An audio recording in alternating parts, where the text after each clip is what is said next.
All right, so still on clinical assessment.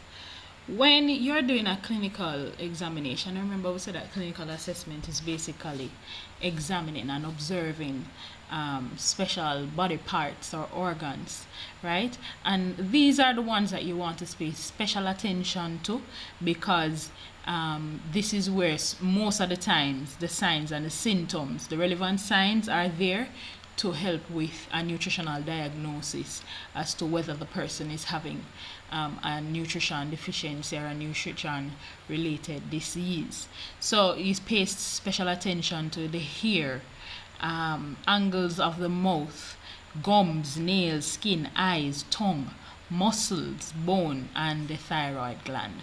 You want to pay special attention to those things. All right, so there are, remember when we talked about malnutrition and that you have overnutrition and you have undernutrition.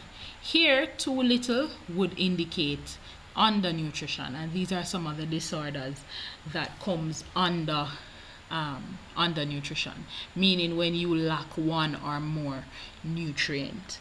All right, and the relevant explanation is beside each. And then now you have overnutrition, which is too much of one or more nutrients. So things like stroke, heart disease, some cancers, obesity, etc., those would be under overnutrition. Now, you can read this in your own time, some of the advantages of clinical assessment and some of the limitations. The other methods I did not have their advantages and disadvantages, but once you read it in detail, I'm very sure that you can come up with your own advantages and disadvantages of using these methods. All right, so here, continuing the PowerPoint for the next 10 or 11 slides, you will see some of the deficiency diseases that and disorders that will happen. So if you are not very it can be disturbing if you're not strong enough, so you can skip out as you go along. The last one, D, dietary assessment, and this is my favorite one, and because I think it comes under it talks a little bit more about food than any other method. So dietary assessment basically is the dietary analysis or assessment, and this is where you would, if as the word says, evaluate someone's diet. So it is using several indicators to find out what it is that they are eating and how much they are eating, and it is the best approach for identifying nutrients that are likely to be either under-consumed or over-consumed by an individual or a population.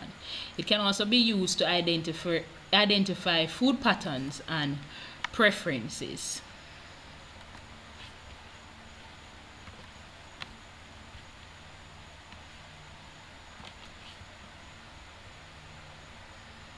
Like there's a little freeze.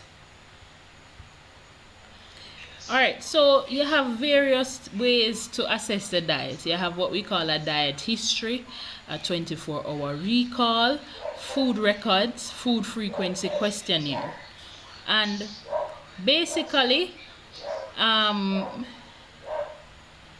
these are some more things that you can read up on, to more content that you can read up on. So the first method that we're going to look at is 24-hour recall. And as it suggests, it is where you try to recall or remember what you have eaten in the last 24 hours. And this is very, very important, and normally it's somebody who is trained that does this. And it asks a person to recall all the food and drink taken in the previous 24 hours. Normally this is done not just for one day, but it's done for 1 to 3 days if you want a proper understanding of the person's diet. You have to avoid the 3 F's: a festival, fast, and feast days. For example, with a festival, you know that you have certain times where we gather to eat. For example, Christmas, Thanksgiving. You would not ask a person to do their 24-hour recall on those days, because that is not a true representation of how they eat. Right? You wouldn't ask when they are doing a fast, especially if they have to go and do a test at the doctor and they can't eat for 8 hours, or they are somebody who is religious and for some religious reason they go on abstaining from food or drink for a certain amount of time. That would not be a good day for them to do a 24-hour recall. Or feast days, for example. It ties into festival days as well, where they might eat more than they normally do. Those are not very good days for them to do a 24-hour recall.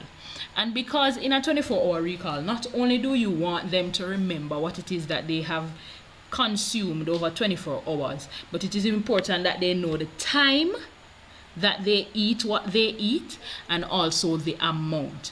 Most times what they do on a more formal basis, they give them different measuring tools to use. They have to buy up these tools, or they borrow them, and then they measure as they go along. In a more informal setting now, you would ask them, for example, for Jamaican, I know when I did a nutritional assessment of someone, I would use some common household items to say, all right, somebody said that they eat some rice. I would hold up a chiffon butter dish and say, did the rice fill this dish? Was it half of this dish? And then from that I can know if it was 1/4 cup or 1 cup of rice, or even 2 cups of rice. And that's a more informal setting. But in a formal setting, they would have to use our scales and measuring spoons and dry measuring cups and so forth to get a correct proportion of what they have eaten. Alright, there are some advantages and some disadvantages, and this is how it would look if you were to write it up like this: the time, what activity it was at the time, or what the meal was, the content of the meal. But as you can see in the content of the meal, they try to be, they even write water, because it's important. Water, sweets, even if it's just a snack, it needs to be written down, because trust me, that's the only way it will be accurate. Here's another example. The second one is a food frequency questionnaire method, and this basically is listing some common items that persons normally eat, and then they would tick off how often they would eat this item, whether it is daily, twice, more than twice daily, whether it's once a week, or more than 2 times for the week, or once for the month, etc., etc. And this to me is a very good method, because in this method, not only are they limited to writing down what they eat. For example, on your 24-hour recall, it's really about the individual. But with a food frequency questionnaire, you can know their meal pattern over more than just a couple days. You can know what it is like for the month, which is very good. And also you can ascertain now which food group they normally eat from the most. Here are some more advantages and limitations of this. You can read it up on your own. The next one is a food diary, and basically a food diary is like a 24-hour recall. The only thing, this is done on a long-term basis, so it's not just for 3 days or for a week, but on a long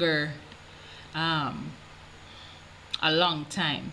And most times people use a food diary, especially for somebody who is allergic to something and they don't know what it is that they are allergic to.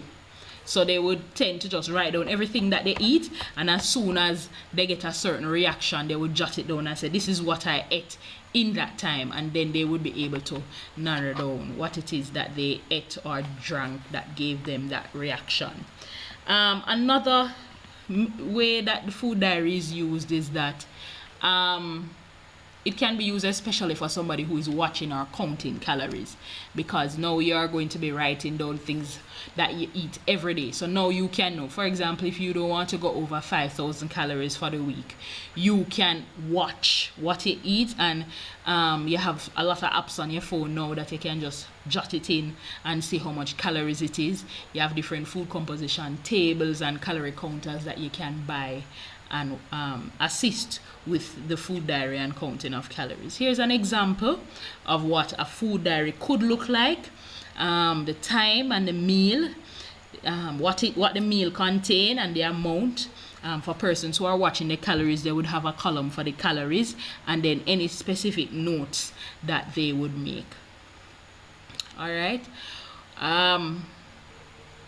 And as I said, there are so much others, and I'm not even going to go into them. There are so much others that you can go on, and I truly hope that you can see that the different methods. So let's recap. Let's recap on the different methods of assessing someone's nutritional status. So not only does it mean to look on someone and say, boy, them look malnourished, you know, but we now know that malnutrition not only means undernutrition where somebody is slender or is wasting away, but it also means when someone is overweight or overnutrition, consuming one or more nutrients. All right, so come, let us recap now. ABCDs of nutritional assessment. A means anthropometric, which talks about the different measurements of the body: height, weight, head circumference, skin fold thickness, etc. B, biochemical or laboratory methods, meaning that that this is where you test different body fluids, blood, urine for nutrients or metabolic elements, so forth, so you can know exactly what is going on inside the body. Clinical methods now is when you are examining the external organs of the body, looking for certain signs that would indicate nutrition related diseases or disorder or a deficiency. And then the final one that we are looking on now is dietary evaluation, whereas that you look on someone's diet and you evaluate it and assess it for any lack or overconsumption of any nutrient, and you can take it and do so much with it. And the different methods that we use to assess the diet: 24-hour recall, food frequency questionnaire, food diary. I truly hope that you have learned something today. All right, nutritional assessment.